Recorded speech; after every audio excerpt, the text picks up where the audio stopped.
Hey, welcome to my cooking channel, Cooking with Curlee. Today we're going to cook one of my favorites when I was little and I tried it for the first time, Chicken Fettuccine Alfredo. Mwah! We've got the chicken, we've got the pasta, the cream, and the cheese. So let's get started, shall we? All right, so we've got the seasoning and our chicken here. Start salting our meat a little bit on each side, starting out with this side, and we'll do the pepper. And I also like adding some smoked paprika. I've talked about that before. I think it's just a great flavor, especially with this Alfredo sauce. All right, so we're going to turn them over and put some salt and pepper on each side again. And then we'll put a little bit of that paprika. Now, just to mention to you that we should put some medium-sized chicken breast. That's what I have here. And we'll put it in the oven at about 400 degrees for about 15 minutes. And that should just be just right. Put that aside then, we got that going, and we'll do three things at once: sauce, pasta, and chicken, and we're done. All right, so then to this pasta. We've got the water boiling. We're going to put some fettuccine in there. I like kind of a semi-fresh fettuccine. This is a refrigerated fettuccine. Don't break the noodles, be very careful, but a hard noodle will be just fine as well. I'm going to put that in there a little bit, mix it up, follow the instructions. Really important, all fettuccine. They know their pasta. They'll tell you the directions, but al dente is the way we want to cook that. Then to the sauce. All right, let's put some butter in there on a medium heat so we don't burn the butter, right? We're going to put that and melt that down a little bit. Then we're going to add some garlic. That's always to add that flavor, but let's get that butter down a little bit. And we'll put some garlic in there as well. Now, Fettuccine Alfredo is actually just named after a gentleman in the early 1900s, Alfredo di Lelio. He was a restaurateur, and his wife had gotten, she just had a child. They had a child, but of course she did most of the work. And she was tired and she wasn't eating very well. She lost her appetite a little bit. So he had mixed up some, pasta with some cream and butter, and that's kind of got her on the right track to be healthy again. So that was a great love story, but amazing how all over the world people enjoy Alfredo sauce to this day. All right, this is a roux we're making here. This is the way I made it in the restaurant a long time ago. I still stand by it. I used to love it when I first tried it. And this is one I remember the way you make it. So the roux, you want to make sure you get that flour out a little bit, the smell of the flour. And then we're going to add the milk to it now. All right, we're going to do that slowly so that we can also just warm it up a little bit. Just for a little bit, we want to stir it quickly.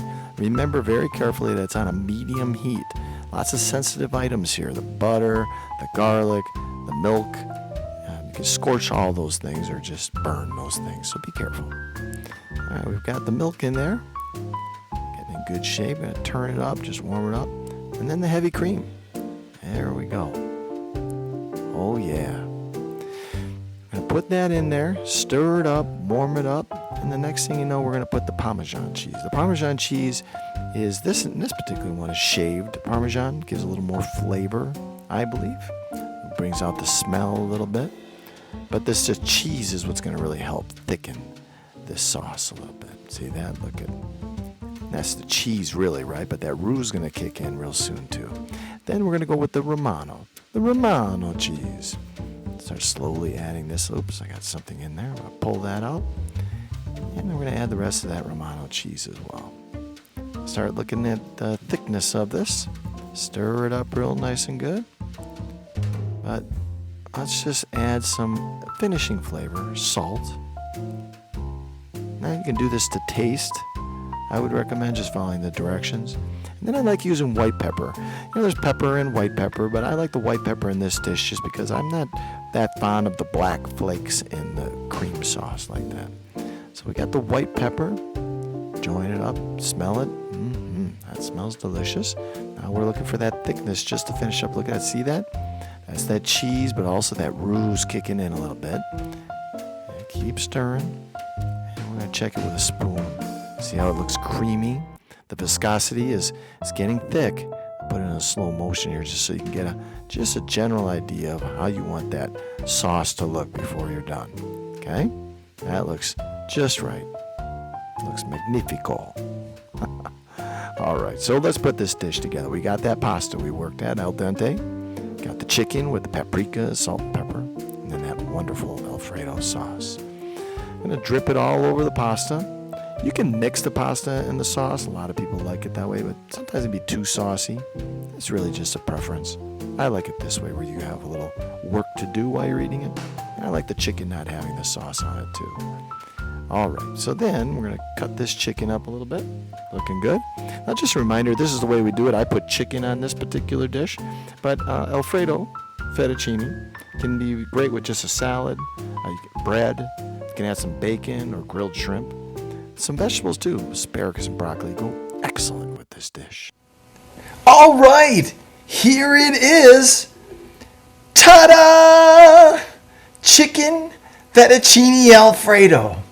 Oh, I hope you get to try it, and this is a great recipe. You're going to love it.